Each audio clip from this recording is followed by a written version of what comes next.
Hey, hey, hey, today is Tuesday. Welcome aboard because the Daily Dope is in the air.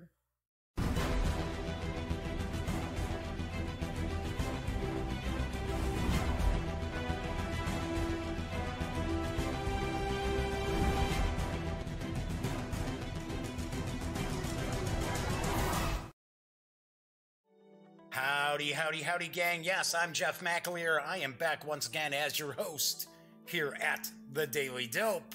Today is Tuesday, June 5th, so welcome aboard. Got a big show today. Got plenty of news. I'm actually going to do a review for Torg Eternity, the Delphi Missions Rising Storm in just a few minutes. And got a little sneak peek to kind of talk about one of the free RPG Day offerings that are going to be available next Saturday. So before I get into that, I wanted to mention something. There's a couple of things that I've kind of run across on Twitter today. I'm going to talk about one up front, and then I'll talk about the other one after the news. But I did see today that designer Kate Spade, who some folks will know is the sister of comedian David Spade, was found dead in her apartment today of an apparent suicide. So that is not ever anything cool to run across. Now, here's the odd thing, right? So I'm seeing all these people on Twitter, and they're all, posting their condolences and how, talking about how, Kate Spade brightened their lives and, what a wonderful person she was and so on and so forth, from people who had never met her. And I gotta be honest, it's a tragedy. It's horrible when people take their own lives, and that's just a terrible, terrible thing. But I have to point out that about 15 years ago, I used to actually take care of Kate Spade and David Spade when I worked for the Arizona Biltmore Resort out in Phoenix. And they were not good people. They were not nice people whatsoever. And at that point, Kate Spade was just kind of designing handbags. She didn't have this big, clothing empire at that point, but they were horrible. They treated people like dirt. So, people can change. I know that. I mean, I've changed over 15 years, that's for certain. But I find it weird that, these people who've never met somebody, they're all all up in arms and, all upset on Twitter because of somebody who maybe they've bought some of their products. But in all honesty, neither Kate Spade or David Spade were very nice people when I encountered them multiple times. Wasn't just once. Anywho, just wanted to float that out there. I'm not trying to rain on anybody's parade. And like I said, it's a terrible thing when anyone takes their own life. But it kind of irks me when I see people who, just and I don't know. It's almost like this thing where people are trying to out-grief each other without even knowing a person whatsoever. Never even seen them in person. So, anywho, all right, like I said, I got a big show today. Got plenty of news. Got a lot lots going on. So, do want to point out that chat is available. So, this is a live stream. I know a vast majority of folks out there watch this after it's live. But if you are kind of tuning in, catching the stream, feel free to say hello. Chat's available through YouTube. And if you have a question, comment, or just want to say howdy, go ahead, because I will actually say hello right back. I will actually point out that, somebody's talking in chat. Although, I have to admit that YouTube is pretty good about posting the chat log alongside the video when chat is going on. There's been a few times it hasn't, and there have been a few times where I've had great chats going on, people actually talking back and forth during the show, and then my sound was out of sync. So I had to fix that and re-upload it, and of course I lose the chat. Anyway, let's move on into the news, because if you happen to be a fan of John Carpenter's The Thing, or even the 1951 Howard Hawks film The Thing from Another Planet, then you'll be interested in a new game which is coming from Certifiable Studios. and I've got the dope on Who Goes There? The celebrated novella that inspired John Carpenter's landmark film The Thing is now a tabletop game. First published in 1938, Who Goes There by John W. Campbell Jr. is widely regarded as one of the finest science fiction stories ever written. Yeah, it's a pretty good story. It's been a long time since I read it, but yeah, it's actually, considering it was written in the 30s, it's pretty darn good. Now, play as one of the original characters in this official tabletop adaptation, a suspenseful game of co-op, strategy, and growing paranoia. Grab what buildables you can and make a weapon. If staving off hunger pains and avoiding an avalanche wasn't enough, you've got a dog attack on your hands, and that boiler is about ready to blow. Your friends need canned food for the next round, and you dare not sleep alone on the bunk round coming up. The only way out of this ice hole is on that helicopter. You don't know how to fly, conveniently enough. You have two ways out, in a body bag or on that helicopter. If you want to fly that helicopter, though, you'll need to go outside the camp to find maps, fuel, and other bonuses. But the Thing is out there, too. If you're not careful, the Thing will leave you vulnerable, if not infected. The more vulnerable your friends become, the less you can trust them. You can't afford to let the Thing get on the helicopter with you, or it'll infect the whole world. I mean, unless you yourself become the Thing, then by all means, hop on and doom the human race. Who Goes There is for 3 to 4 players, or I should say 3 or 4 players, ages 14 and up, and plays around 90 minutes to 2 hours. The game is set to arrive this August and will carry an MSRP of $75. There are also 2 expansions on the horizon. I'm not sure if they're going to release at the same time as the game, but it will also, these expansions are going to bring the game up to 8 players. These expansions will carry an MSRP of $28. I gotta say, this looks mighty interesting. It really does. And I know there was, isn't it the Thing at Outpost 51? I forget what company it's from. And actually at last year's San Diego Comic-Con, one of the companies, I think it was the company that was doing the art, had reached out to see if I wanted to stop by and check out the game. And it was weird because, you know, San Diego Comic-Con's insane in the exhibitor hall. It is just nuts, jam-packed. It's crazy. So anyway, so we made our way over there to find out more about the game. The game looked pretty cool, but nobody knew anything about it. It was about trying to set something up with us, and it was very, very bizarre, very, very strange. But this game has nothing to do with that. So my understanding is that the Thing, I swear to God, I think it's like the Thing at Outpost 51 is based on John Carpenter's movie, whereas Who Goes There is based on the novella, although the character names are the same. In fact, I'm showing an image of one of the characters. That's actually McCready. The one thing that I'm sort of well, a couple of things that I'm kind of like, kind of takes a little bloom off the rose for me is the artwork's kind of cartoony. I'd have thought they might have gone for a much more realistic look. Although, from taking a peek, I'm not familiar with Certifiable Studios, but I was taking a look at some of their games. They do kind of have a distinct art style that is a little more almost looking like, I don't want to say real cartoonish, but a bit cartoonish. So, but this looks pretty cool. The second thing is, I don't know, $75. That's a pretty good chunk of change for a 3 or 4 player game like this.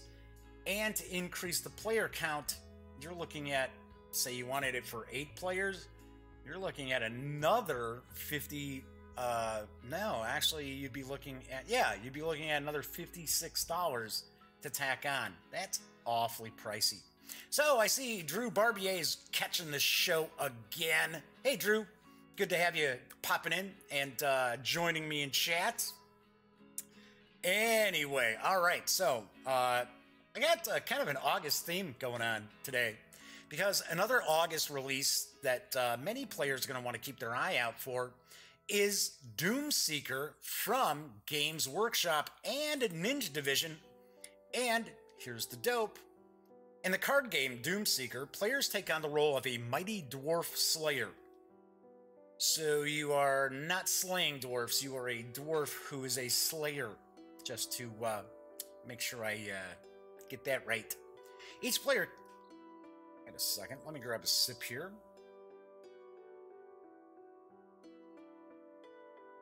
Much better. Each player's character is sworn by the Slayer's Oath to seek a glorious death in battle for a crime committed or stain on that dwarf's honor. I had to stop for a second because I had like a little cat here kind of nest on my mouth. It's like, Anyway, the Slayers eschew worldly pursuits, dye their beards and hair in fierce and fiery reds and oranges, tattoo their ruddy flesh, take up their weapons, and wander the old world, seeking their doom, battling monsters and enemies of their race. The Doomseeker card game pits players against one another to see who can die the most glorious death. Ah yes, so this must be for like ages 6 and up, right? No. Press your luck and challenge the denizens and monsters of the old world, with each victory bringing you more glory, and ultimately your death can be met at the hands of a truly worthy foe. Doomseeker is for 2 to 4 players ages 14 and up, and will play in about a half hour to an hour. The game will carry an MSRP of $39.99 and will hit stores on August 2nd. Kind of neat. I noticed that once Fantasy Flight Games and Games Workshop kind of parted ways as far as licensing, it seems that Games Workshop is working with a variety of different companies, and I would be interested in taking a peek at this. Now, if folks don't know, there is no mention of this really in the kind of the sell sheet info.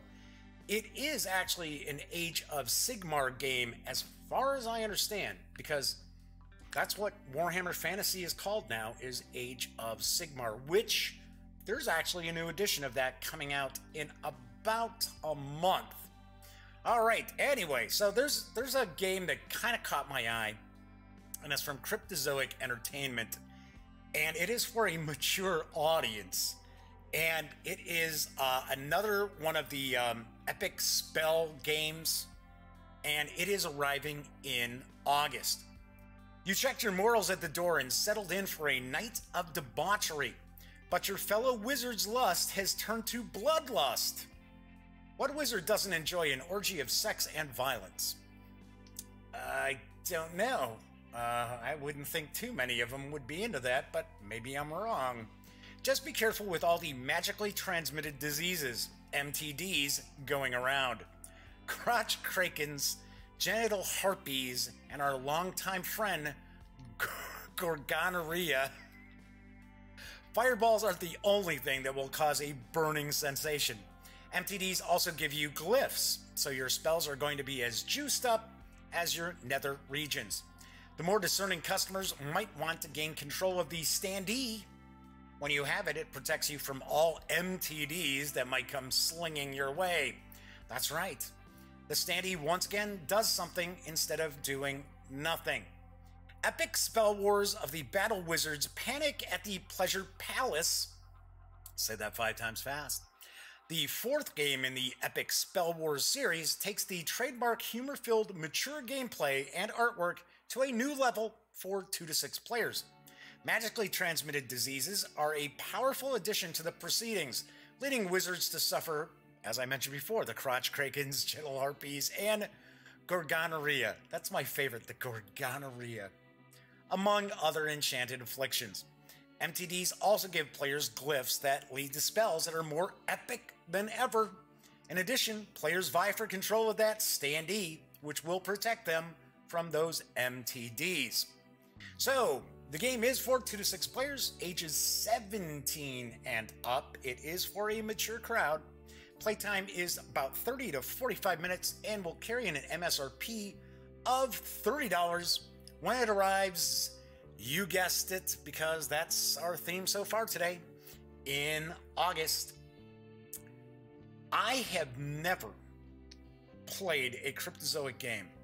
As far as I recall, I have never, ever played one. Yeah, I'm almost positive I have never been able to.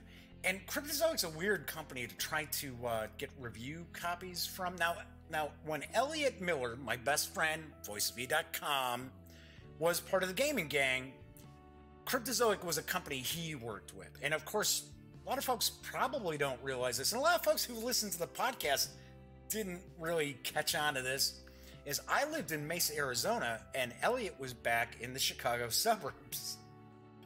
And the way we would actually record the podcast, we recorded each of our sides of it, and then I actually did the editing and combined them together, and it really did sound as if we were sitting in like the same recording studio, or like duct tape studio kind of thing, right? I'm not talking about like radio quality recording studio, or music, like albums and stuff like that.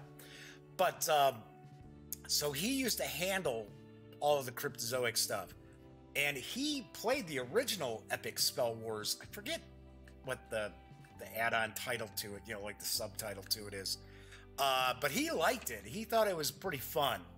So unfortunately, Cryptozoic has gone through different PR people over the years, and then last year, I know we tried to talk to them at Origins, and they didn't have a PR person. They had nobody for us to contact to maybe even get news out. So I actually found this news piece secondhand.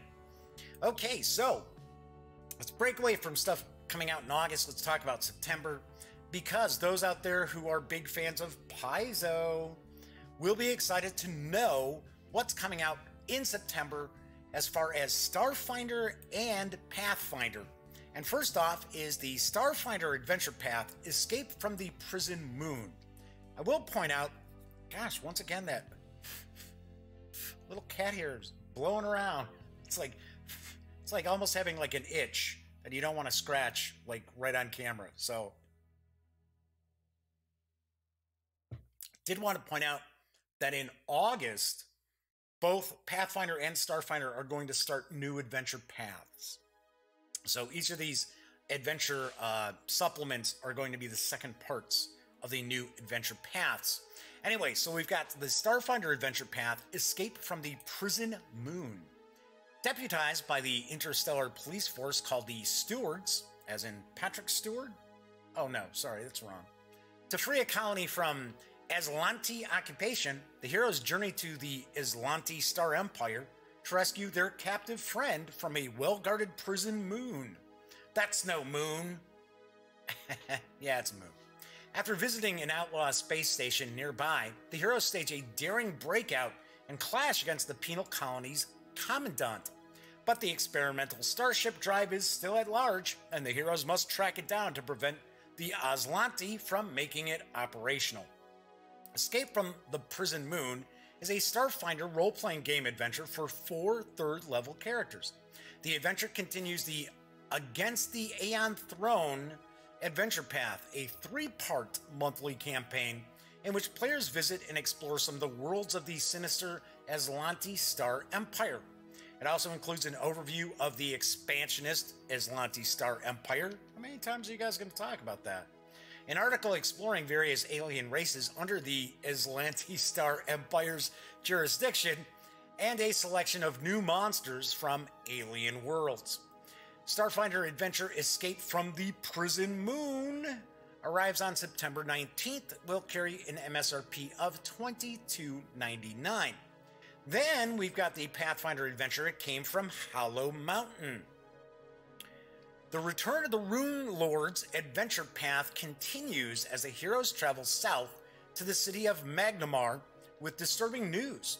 The ancient Rune Lords of Thassalon are awakening. With Varisia's greatest heroes on a secret mission, the task of following up on these rumors falls to a new generation of heroes who must brave the dangers of Hollow Mountain, one of Varisia's most notorious ruins. What secrets await discovery within this sprawling dungeon complex? And is it already too late to halt the return of the Rune Lords? It Came from Hollow Mountain is a Pathfinder role-playing game adventure for 5th level characters. The adventure continues the return of the Rune Lords adventure path, an exciting continuation of the Rune Lord saga set in the frontier lands of Varizia. A selection of new monsters, a discussion of Eshava, a kindly demi-goddess of lost spirits, and additional encounters in the ruins that surround Hollow Mountain round out this volume of the Pathfinder Adventure Path. It Came from Hollow Mountain arrives also on September 19th and will carry an MSRP of $24.99. Then we've got the Pathfinder Player Companion, Plane Hopper's Handbook. Player characters who venture beyond the material plane, guess they're not material girls, face great danger, but can also draw great power from these fantastic locales. Pathfinder Player Companion Plane Hopper's Handbook offers player-facing tools for characters who adventure across the multiverse, from the gloom of the Shadow Plane to the fires of hell to even stranger destinations. Plus, find options for characters whose ancestry traces to another plane, such as Tieflings, Asimars, Scions of the Elemental Planes, and more. Discover the wonders that await beyond with the Plane Hopper's Handbook. Also arriving on September 19th, and it will carry an MSRP of $14.99. There are also going to be 3 flip mat sets that are going to be available. There's the Ghost Ship for Starfinder, which is $14.99. The Pathfinder flip mat, Wizard's Dungeon, which is $14.99. And the flip mat classic for Pathfinder, The Desert, which is $13.99. These will all also arrive in September, although I don't know if it's on the same date as all the other adventure releases are. I just showed a September release. Anyway, so lots of Pathfinder. Boy, I tell you, if you're a big Pathfinder fan and you want all the stuff, you better have a pretty deep wallet. But I have to point out, I like Pathfinder. I like the adventures. I like the adventures more than I like the rules. I think, just for me personally, I find the rules just too crunchy. Just a bit too crunchy for what I look for. Now that's not a knock. It's just a personal preference of mine. That's all. And I know there are some folks out there who are talking about, well, you know, the new playtest rules are coming out in August, right around Gen Con, and I have heard, kind of like, you know, in the interwebs, some folks talking about, well, you know, they're gonna hold off on picking up any new Pathfinder stuff because they figure, hey, I want to wait until the playtest rules become available. But the thing is, yeah, the playtest rules are going to become available. I guarantee Paizo is not going to just completely revamp the game. That would pretty much create a huge outcry from gamers everywhere if there isn't going to be a way for you to port previously published adventures to the second edition rules. So, you know, I don't know. I mean, if somebody's already a huge Pathfinder fan and they're kind of a completist that they get everything, I don't know why they would kind of be like, well, I'm going to wait for the playtest rules to come on out, because you figure the second edition won't be out for at least a year. I'm guessing probably a year. I think we'll probably see the second edition be the big thing at Gen Con for 2019. That's just a guess. All right. Then, if you're a fan of Blades in the Dark, then you'll definitely be interested in a new book that's out from Off Guard Games. And I've got the dope on Band of Blades. Band of Blades is a dark military fantasy game forged in the dark. It's a game about the remnants of a mercenary band called the Legion, retreating from a failed offensive and armies of undead. The Cinder King's generals, called the Broken, give chase across the nation of Aldermark, and our legionnaires fight fresh horrors every night. There are offensives, maneuvers, unwise bargains, desperate gamuts, horrifying costs, and the ever-ticking clock as the Legion attempts to make it to Skydagger Keep before the pass is cut off, or the undead slip by. We play to find out if our Legion can outwit, outrun, and outlast the endless hordes of undead while rationing dwindling supplies, risking daring operations, and whether they will make a difference in the outcome of this war. Gameplay focuses on military operations called missions. A session of play usually consists of a primary and secondary mission, followed by campaign actions for the Legion and their generals. In Band of Blades, each player takes on 2 roles. The first is the role of a general of the Legion, either commanding the Legion to follow specific routes, marshaling the troops to perform missions, quartermastering the precious resources of the army, spy mastering the intel gathered in the field, or lore keeping the histories of the Legion. The second role is the role of a rookie, soldier, or specialist on one of the missions the commander picks. Forward march, soldier! The kingdoms of the East are depending on you.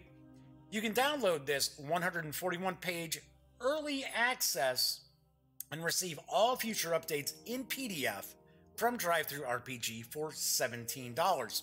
Do want to mention you need the core book for Blades in the Dark, or at least the free SRD. I think it's free. Pretty sure it's free. In order to use this product. So that sounds pretty neat. That sounds pretty cool. I know, what is it? Blades of Darkness, isn't it? No, Blades in the Dark. Why was I thinking Blades in Darkness? I know Blades in the Dark has been pretty popular. A lot of people really dig that rule set. I honestly know very, very little about it. But it is, as from what I know, it's kind of like kind of the same sort of thing where you have like a crew, but you're bad guys, but you're like the least nasty of all these bad guys. And your crew goes on like missions, like as thieves and things like that, assassinations, so on and so forth, because, you know, they're bad guys. All right, so I will talk about another featured free RPG Day product in just a minute. But I did want to talk about, I started the show by mentioning there were a couple of things in the Twitterverse that I was kind of like, what? So I already talked about one. The second one is, I guess, well, I mean, I'm not guessing, I know there are a lot of people out there who are tweeting about Kelly Marie Tran. And if you are not familiar with the actress, she played Rose Tico in the second Star Wars movie of the new trilogy, right?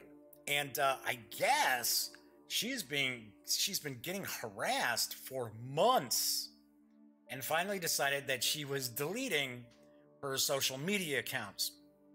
And she's not the first person that Fandom has kind of chased off the web. Daisy Ridley's another one. She's another one who was like, hey, I don't need this shit, you know? I mean, so I find it weird, and I did tweet something today, just real quick. I don't understand. How can you call yourself a fan of something and be really, really into it? Probably way more into it than's actually healthy.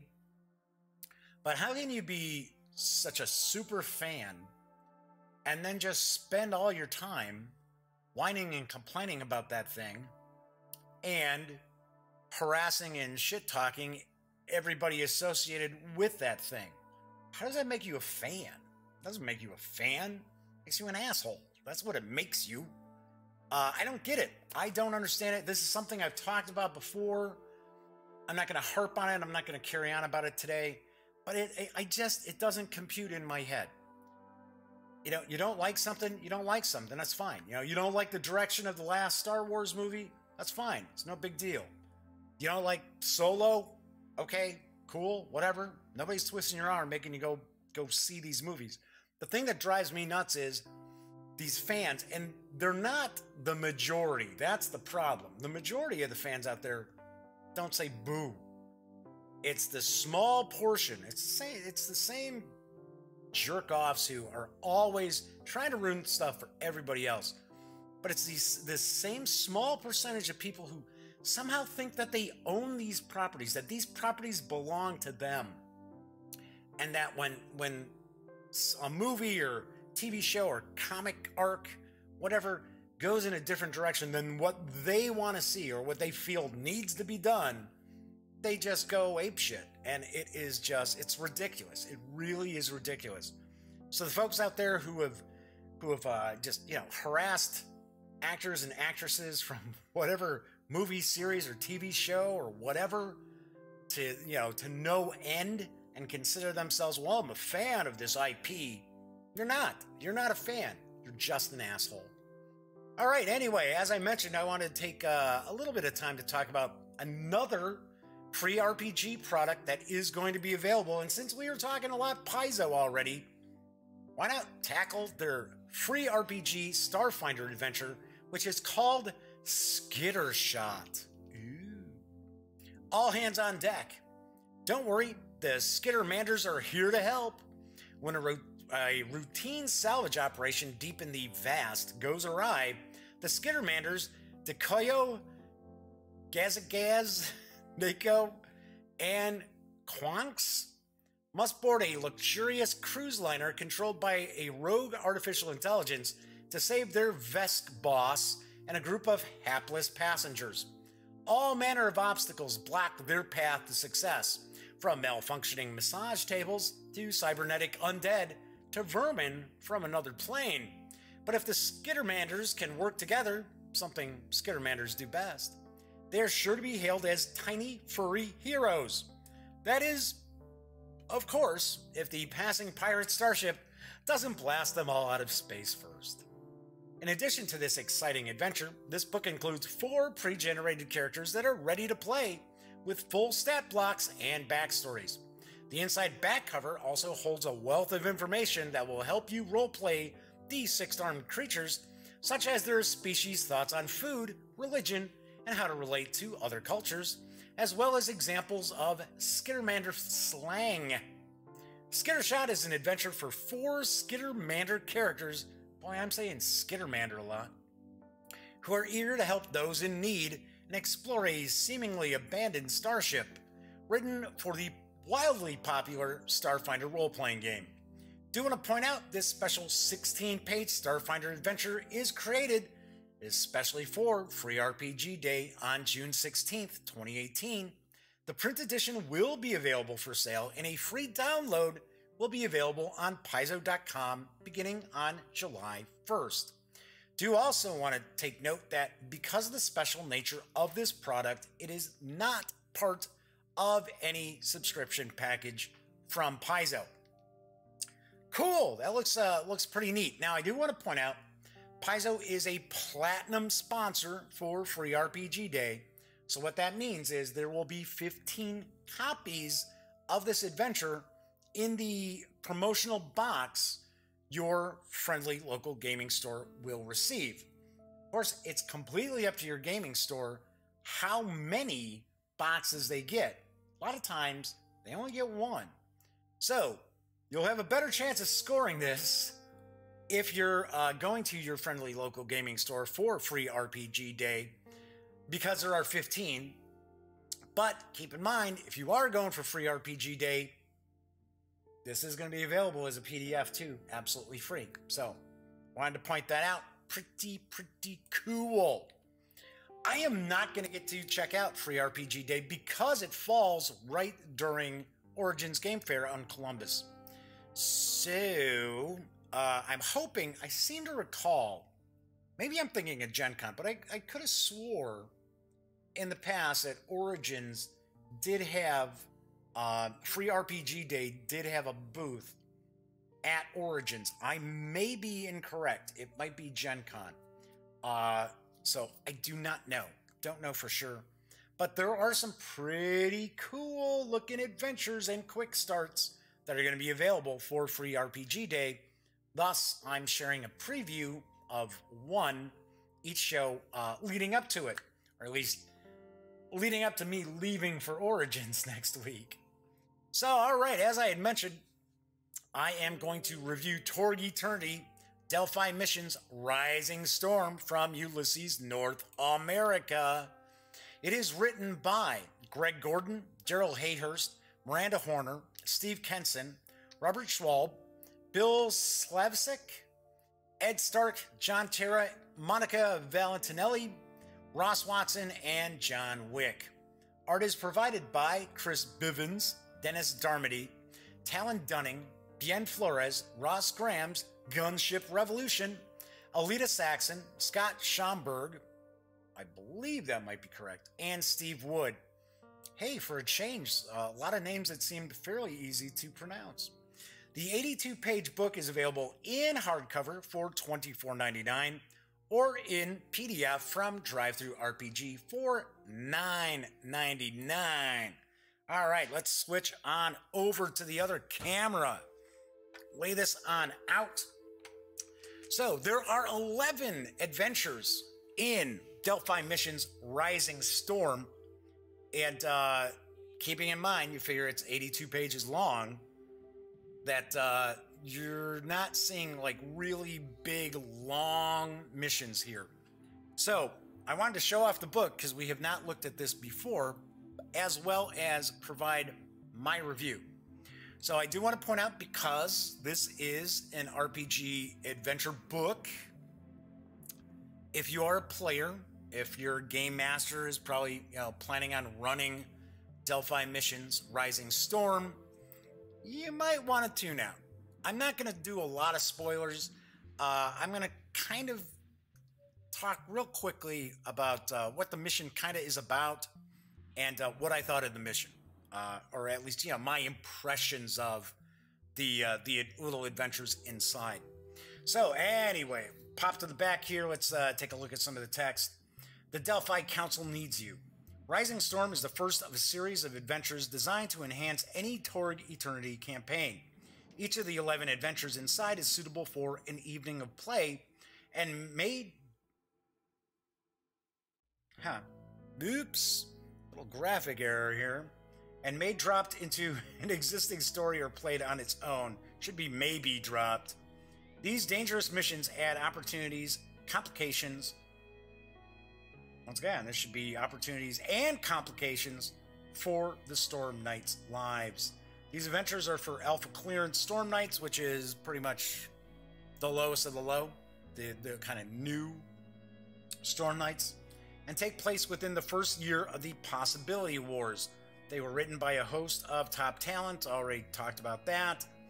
Inside, I thought there's 11. It says here, inside you'll find 12 adventures that span all the cosms of the Possibility Wars. Great for one-night fill-in or to extend an act that ended too early, new foes to battle, and allies to win. And of course, you do need the core book for Torg Eternity to play these adventures. You know what? Maybe it is a dozen, because the last adventure in it is actually in any cosm. So let's take a quick peek. And once again, really, really nice quality. Really, really well done by Ulisses North America. I really, really dig the production quality of these books. So let's see. 1, 2, 4, 6, 8, 10, 11, yeah, 12. All right, so first off, we got Lost in the Fog. This adventure takes place in the Nile Empire, and it is an adventure where the characters are basically sent to track down a contact, and they encounter another. Okay, so the Nile Empire, if you're not overly familiar with Torg, and I like Torg. I think Torg is really cool. I think it's like a super gonzo kind of setting. I like the fact that there's kind of this overarching like mega plot to it. But in other ways, some of the adventures I've run across, and Delphi Missions does fall into this as well. The adventures are just way too short. They're just, especially these are like kind of like nuggets almost. Yes, they are fleshed out. Yes, you do have stat blocks for the different characters and things like that. But I like a little bit more. I like a little more. And yes, I get that these are really created to play in an evening or to kind of drop into a campaign or extended adventure somehow that maybe finished up too quickly, what have you. So anyway, in this this adventure here, the characters will encounter a pulp hero, but they're not sure if they're a hero or not. And of course, there's a over the top baddie who shows up in a submarine. So that's kind of cool. So that is pretty much this mission here. The Iron Crocodile is the bad guy, but I thought this was okay. To me, it's one of the weakest missions in this book because it's just sort of it's one of the issues that I find is a lot of these missions are just kind of like a fight or a string of fights. That's kind of how it kind of plays out. So I mean, not horrible. I kind of like the bad guy, the pulp bad guy. Now, as far as I understand, the Nile Empire is super popular, or was super popular. I understand it was one of the more popular cosms in original Torg. Then we've got On the Trail of the Fox. This takes place in Pan Pacifica, and this is an adventure where someone has murdered a contact of the Delphi Council, and the characters, the players, are trying to find out, what happened.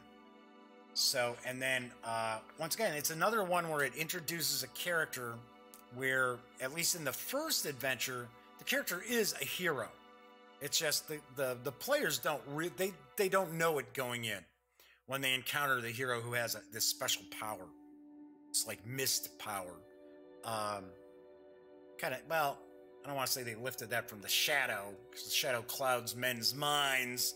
But yeah, the hero in the first adventure has the ability to, like appear and disappear in this mist.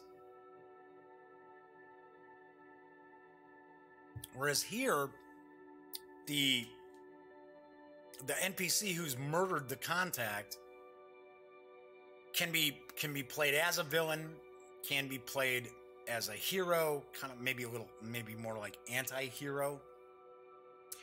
So not a ton going on in this adventure, to be honest. Once again, it's just kind of a one-shot kind of fight, kind of deal in this one. So I gotta be honest, I think this is actually my least favorite, or close to being my least favorite adventure, because it really doesn't do anything. It introduces this character, this NPC, and the GM is gonna make do with that character however they want.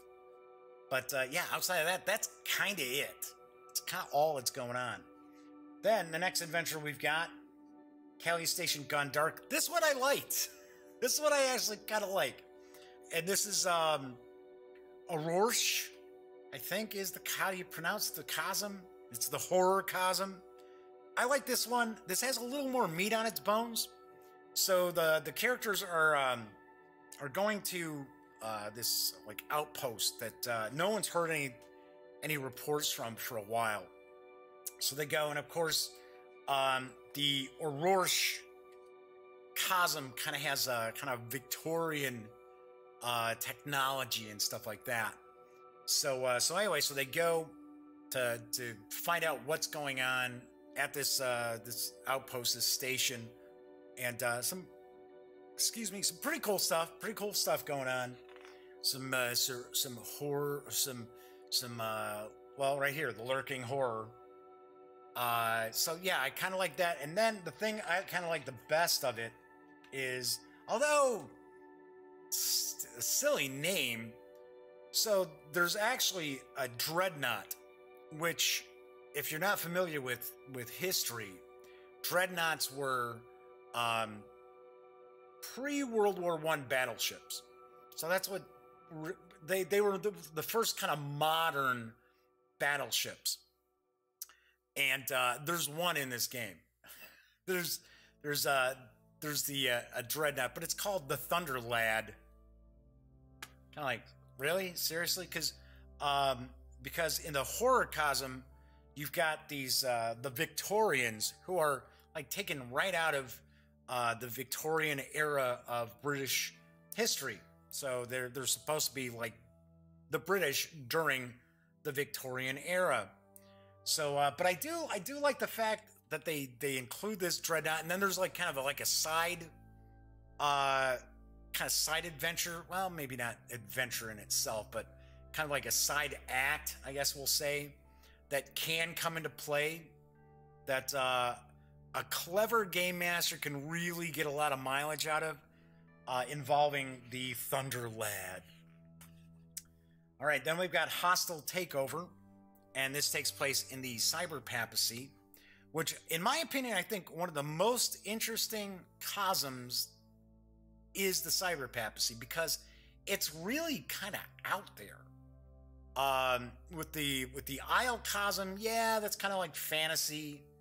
That's pretty much a given. I mean, that's a pretty well established genre in role playing games. The Nile Empire, pulpy with an Egyptian twist to it, but pulp adventure, yeah, we've seen that. Not to say that these cosms aren't unique. They are, but I mean, you know, we're talking about stuff that's like really stands out. The Cyber Papacy is like really, really whack. I mean, it's just bizarre, but in a good way. It's very cool. Although I know some folks out there who may be more religious than others may not like the fact that, you know, there is a cyber pope who is not the pope. The cyber pope is a villain.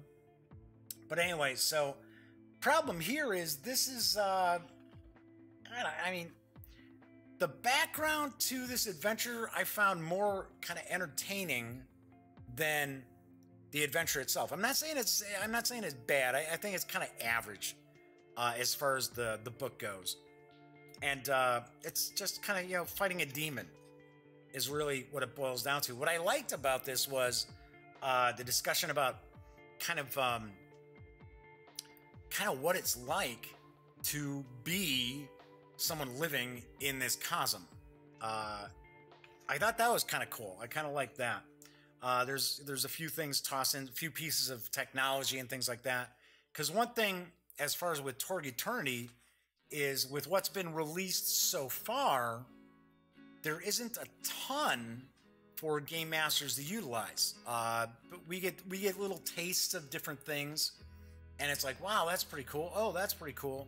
But we haven't gotten like a ton of stuff. Now there is the recently completed, very, very successful Kickstarter for the Living Land Cosm, with a lot of stuff in it that looks really, really interesting, and does seem to address one of the issues that I've kind of had with the Torg releases so far, and I'll talk about that in just a sec. But just finishing this up, yeah, it's kind of just tracking this demon, finding out who the demon actually, you know, is, I guess I'll say. I don't want to spoil too much.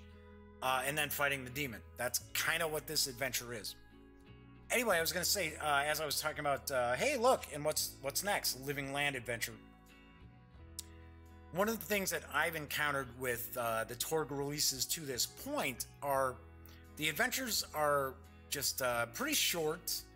Now, the adventures that were in the Day 1 adventure book are longer. Each of the cosms is delved into. They are longer adventures, especially the Living Lands as well as the Isle adventures. And because they're both being utilized as... sorry about the glare there. I'll kind of lift that up. Kind of utilize the Day 1 adventures are utilized to familiarize players and game masters with the game system itself. That's what the big deal is in that. And the adventures are quite a bit longer, but nothing kind of ties together, right? So just like these are just kind of like stories that you can, you know, just play for an evening. And honestly, they say an evening, and to me, the vast majority of these adventures, to me, if I were running them, kind of running them as they're written, I can't see taking most of these more than 2 hours to play. Usually a role-playing game session is a bit longer than 2 hours. So at least what I've played when I was younger, my gosh, we don't even want to talk about that. During summer break, during high school, or just out of high school and that. Oh boy, we might do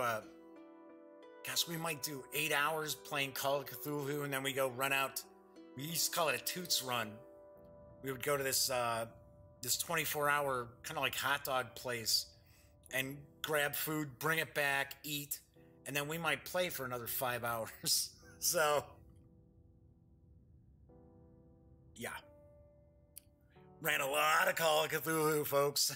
A lot. So, anyway, so we're talking about the Living Land here. The Kickstarter, from what I've heard, I don't know. I have not seen anything from the Kickstarter. In fact, I should reach out to Ian Starcher or Eric Simon and see if they've got any preview stuff for the Kickstarter. Because it wrapped up, and it's supposed to be out. I could have swore I thought it's supposed to be out like this month or next. That's how fast it was. So most of the stuff was already finished up for the Living Land Kickstarter. But there is a kind of a campaign, or at least what I consider to be a campaign, in the Living Lands release that's going to come out. And I want to say it's called the God Machine? Something like that. But it is, I've heard through the grapevine, it's over 100 pages. There's a lot going on. So that I am very excited to hopefully get a chance to take a look at, because it's going to address the issue I've got so far with the releases from Torg, is nothing kind of strings together. It's all supposed to be taking place during the first year of the Possibility War, but there's no like underlying kind of like string to any of this to tie everything together. Everything's just pretty I don't want to say random, but it's like, oh well, we got to make sure we get an adventure for this cosm in the book. Oh well, we need whatever. And some of the cosms are pretty cool. Now the Living Land I think is very cool. I think it's a very, very cool cosm. I had heard, I've read some of the old original Torg stuff. I have not read tons of it because there is loads and loads of stuff out there. But I understand that the Living Land kind of fell apart a little more than some of the other cosms as far as gaming Torg, and the big bad, the High Lord for Living Land, became kind of a punchline, kind of a joke, and these the lizard people, the Edinos, I think that's how you pronounce it, kind of became kind of like joke characters. So anyway, let's get the bookmark out. Like I said, always dig. I really like the quality of everything I've seen from Ulisses North America. Little bookmarks in the book. You figure this is only an 82-page book, but there's still a bookmark in it. Okay, so anyways, this adventure here is the Storm Knights, the player characters, have been tasked with going into the Living Land and recovering any survivors from this plane crash. So, if I remember right, they're looking to find a scientist that was on the plane. But as you can see, this is very, very short adventure here. Very, very quick. And this kind of boils down to in another, oh well, it's just kind of a fight against the big bad of the lizard people, the Edinos. This guy right here, scab called Gotark or Gotak. So yeah, I found this a little weak. I found this kind of a weaker adventure. Not horrible, but once again, not something I could really imagine taking a whole lot of time to play out. I don't know. It's just me. Maybe maybe I just run role-playing games different than most people do, because I can't see spending an entire evening playing out this adventure the way it's presented. Sure, a good GM, they're gonna flesh stuff out. Yeah, of course. Right, then we got Demon Death Race, which takes place in Tharkold, which is kind of the demon cosm that occupies much of Russia. This one, I thought this was kind of cool. This sort of has a Mad Max-ish vibe to it. It's a race, so you're gonna have a lot of chases, things like that. So I thought this was a pretty interesting adventure.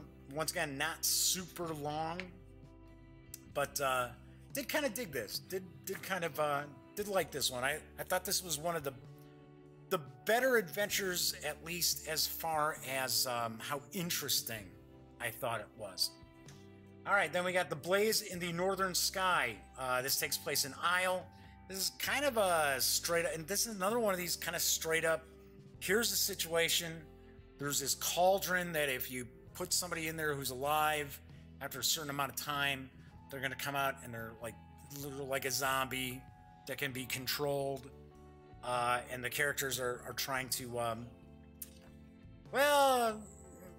either shut them down or take possession of this cauldron. But once again, this just kind of breaks down into like another kind of fight. Not a whole lot to it. See, I got a few pages here. Not bad though. I thought it was kind of interesting. I thought the cauldron, as the magical item, I thought the cauldron was kind of cool. So, and then there's a couple of little twists, I guess we could say, that could happen with the players. Then we got Search and Rescue. This is another Living Lands adventure. This one I liked. I thought this is pretty cool because one of the things, as far as the Living Lands, I should say, is that there are like other worlds that kind of pop up within the Living Lands, and they're actually worlds that had already been conquered by the High Lord for the Living Lands. I want to, off the top of my head, I think the lizard, the great lizard's name is like Barak Khan, or Barak Ka, something along those. I'm taking that out the top of my head. But anyway, so this mainly kind of focuses on retrieving something from an area of wonder. That's not the exact term for it, but it's one of these other worlds that are occupying a small portion of this cosm. So I thought that was kind of cool. I thought that was pretty cool there. The Dumas Gambit. This takes place in the Cyber Papacy. This is a pretty good adventure. I like this adventure because there's multiple factions involved in this adventure, and a bit more of that paranoia kind of comes through in this that I thought was pretty nice as well, because that's supposed to be a big aspect of the Cyber Papacy. A lot of paranoia, a lot of kind of 1984-ish George Orwell's 1984, a very Orwellian feel to it, where people are going to turn themselves in, or turn each other in, I should say, not themselves, each other. So I thought this was pretty cool. And basically, what's going on is the Storm Knights are trying to recover the original manuscript of the Three Musketeers, because it is it's not a hard point. Can't recall the term. It's an important item. It's an important item that ties into our own reality. So, so those are very, very important to battling these High Lords in these various different cosms. All right, then we've got Tombstorm, which takes place anywhere on Earth. I don't know. This is all right. I mean, they're basically just kind of trying to introduce the concept of the nightmare tree. So I thought it was okay. Once again, pretty short. And then we've got the island of Oasis, which is another Thurkold adventure. And I like this one. I thought this was pretty cool. This is one where the Storm Knights are going to this. I don't think they realize what it is when they're going to a location that supposedly is not affected by the altered reality, and it turns out that it's a church. So and there's a specific item that is actually there at the church, which is able to keep our reality intact. It's like that's what they call those hard points in the game. So I like this one. I thought it was pretty cool because once again, it gives the players not necessarily, well, kind of a dilemma, kind of a decision they have to make at the end of the adventure. You know, I apologize. This is the adventure from the Living Land where, yeah, I thought it's Living Land. I don't know why this back here said the Living Lands, because I thought it's just the Living Land, singular. Trying to remember. I think this is one. Is it a resistance group? I don't know. I'm not remembering that one off the top of my head now. This is the one where the players are actually in the Living Land, and it actually ties into one of the adventures from the Day One adventure book, because there's this tower, and it's the Tower of the Yukon. That's one of the, like, the worlds, one of the civilizations or whatever that had been destroyed by the Edinos. So I like this one. I thought this was pretty cool. I thought this was kind of cool. It is another one that ends up like with a fight, but I thought the fight is kind of interesting too, because some of the players might be on the fence about a certain creature or something that they might not realize that they should fight, but they really need to. So I thought that was kind of cool too. And that is all the adventures from Torg Eternity, Delphi Missions, Rising Storm. So overall, what do I think of the book? Well, I gotta say, I like Torg. You know, I like the concept. I like everything I've run across of it. The thing that's kind of, I don't want to say bothering me, because, you know, maybe it's just, you know, Ulisses North America has a different way of going about things than I'm probably used to seeing from some game companies, especially role-playing games. We're not seeing a lot of stuff coming out. And I do understand they're kickstarting things, and I mean, there's just tons of stuff coming from the Kickstarter for the Living Land.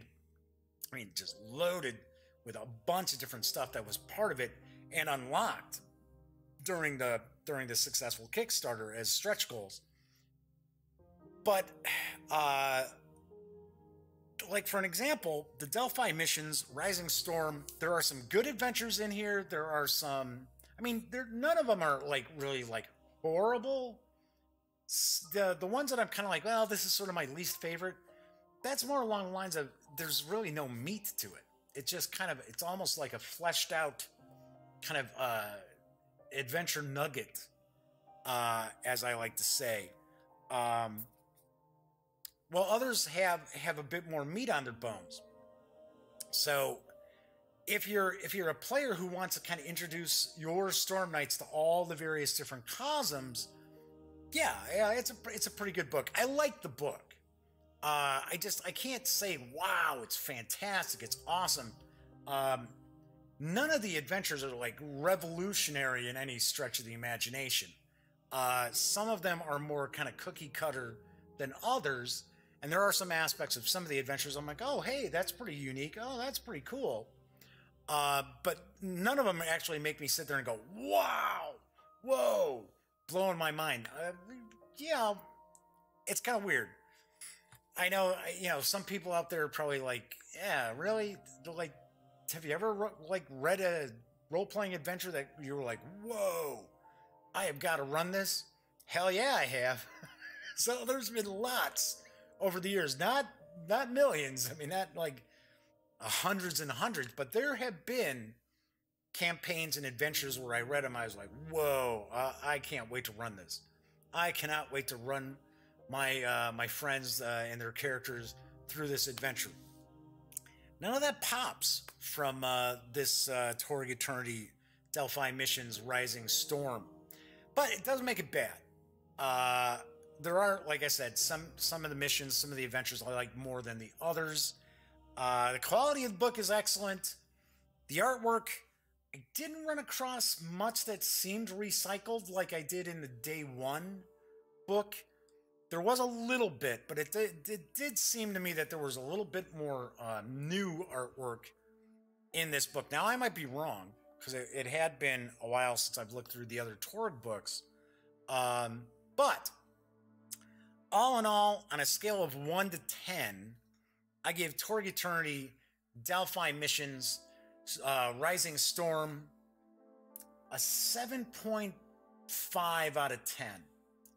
It's good. It's not fabulous. And of course, the quality of the book itself, the production quality, top notch. But if you are really into Torg Eternity, then I would say most definitely pick this up down the line. So, if for an example, like The Living Land starts coming out, like the God Machine comes out, let's say, because I'm sure that all these different products from the Kickstarter are going to probably come to backers in a big old box, and then individual items, individual products are going to be available for sale. I would say, if you get into Torg and let's say the God Machine is out, from what I've heard, I heard it's pretty good. I would probably steer you towards picking something like that up, because you're probably going to get a lot more mileage out of it, because it is an extended campaign. It's a series of adventures that are all going to tie together. Whereas the Delphi missions are just, little one-offs here and there. Some probably will take you an entire, let's say 4-hour game session to finish up. Others, you might run through those in an hour and a half. So anyway, 7.5 out of 10. It's good, just not fantastic. All right, so that is it for today's show. When you're not watching the Gaming Gang, duh. I haven't said that. I haven't done that wrong in a while. When you're not watching the Daily Dope, which is presented by the Gaming Gang, be sure to visit thegaminggang.com for the latest in gaming news, reviews, comics, movies, TV. You know the drill by now. Get your geek on at thegaminggang.com. Once again, I'm Jeff McAleer. I will be back tomorrow. So until then, enjoy the rest of your Tuesday. And as always, thank you very much for watching.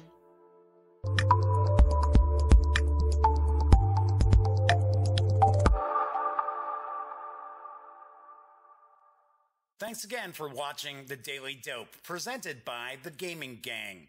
If you like this episode, be sure to give it a quick thumbs up. And if you dig the channel, please subscribe. If you'd like to check out our previous episode, click right here. And if you want to check out a somewhat randomly selected episode, give a click right down here.